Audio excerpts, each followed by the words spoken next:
Hello, you're listening to Count Richard von Coudenhove Kalergi. Today is Sunday the 14th of June, and here's a couple of comments since my last video.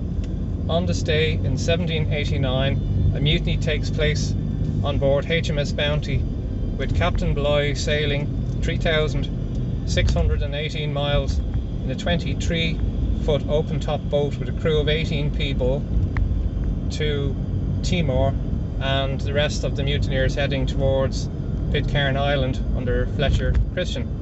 And on this day in 1919, John Alcock and Arthur Whitten Brown left Newfoundland in a converted World War I Vickers Vimy bomber and flew the Atlantic in 16 hours, flying at a distance of 1,890 miles, crashing in a bog in Clifton, County Galway, winning a prize of £10,000 offered by the Daily Mail for their first flight to cross the Atlantic. And in 1982, Port Stanley in the Falklands is liberated after a 10-week undeclared war between the UK under Thatcher and Argentina under President Galtieri, in which 255 Argentinians are killed and a further 775 injured, and 649 Argentinians, I beg your pardon, the other way around, 649 Argentinians are killed and a further 1,667 are injured. And as we enter week 12 of Cleo's lockdown, I suppose a suitable quote from Captain Bligh is required. To function efficiently, any group of people or employees must have faith in their leader.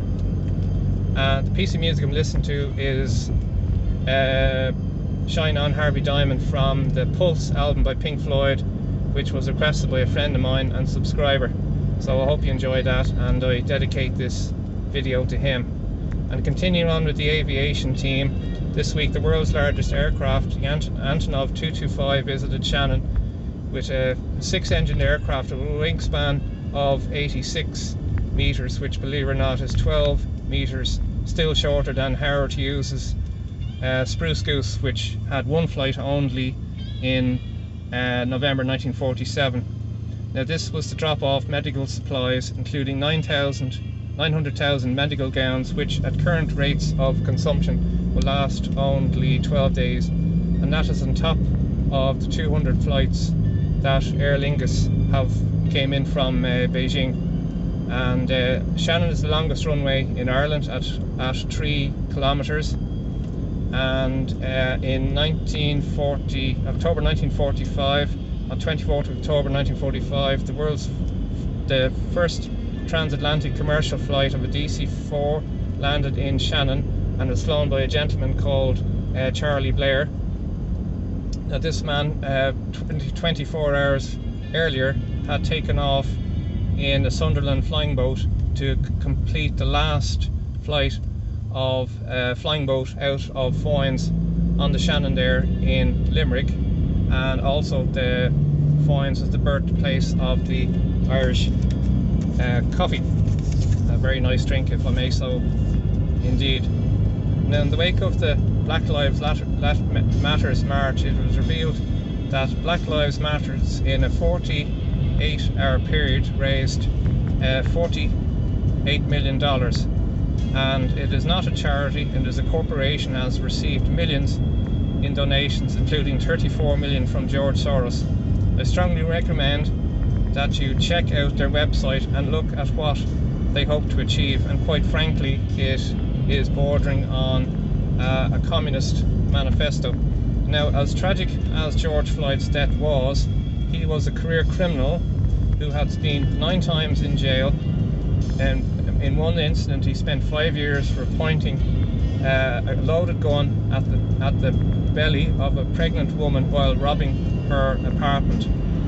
And it is also reported that 18 black people unfortunately were murdered by other black people in Chicago in a 24-hour period, and in Brooklyn 10 were shot in 1 hour. With Muriel springing up with his image, is he really a suitable role model or icon for children? To do justice to his death, his way of life needs to be discussed as well. And the UCD College Tribune has a piece on Professor Delores Cahill accusing her of making false claims, and the Irish Times had an article saying that she has been requested to step down from her function as Vice Chair of the Scientific Committee of the Innovative Medicines Initiative.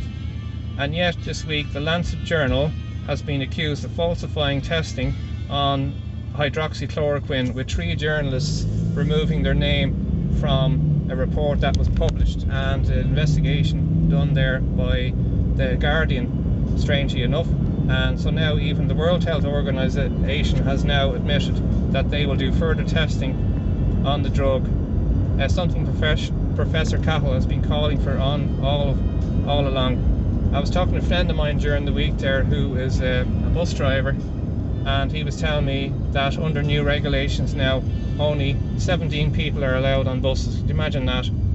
And during the week I went into a coffee shop to buy a cappuccino, and was refused service as I was not prepared to pay by card. I wanted to pay by cash, so I just said that I would be taking my custom elsewhere, as I do not consent to a cashless society, and that I won't be shopping on their premises again.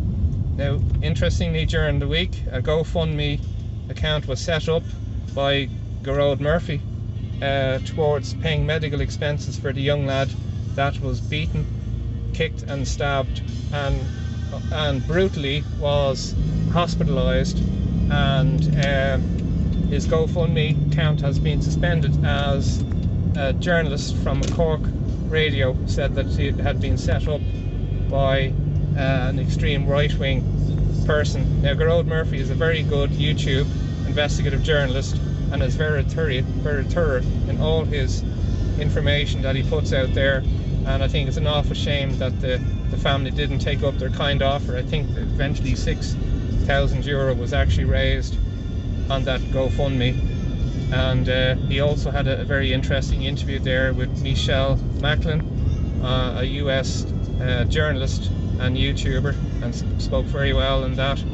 But that interestingly, the person who had been charged with that assault was charged for robbery and assault rather than attempted murder, seeing that a knife was used in the process.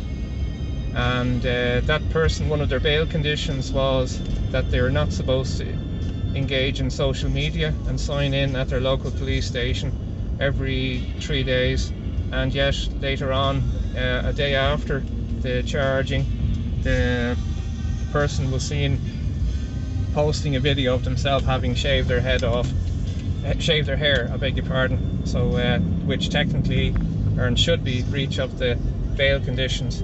Now, during the week I had a nice little drive there down towards Enniskerry. It's a place I've always liked, especially the clock tower in the centre of the town. And on driving by the church there, I went in to light a few candles, and I noticed that there was a Bible left at the back of the church which had one of my favourite passages in it, which is from St. Paul's first letter to the Corinthians, and there it's verse 12, number 4 to 8.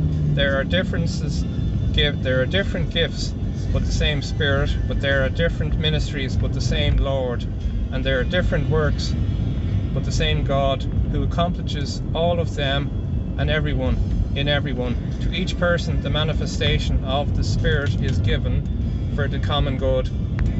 So there you go. I thought that was nice to find that there. So we're just coming up the back roads here now, heading up towards Stepaside, where the Garda station is now open. But there are a couple of comments which are my own. Thanks for listening. Good night, good luck, and God bless.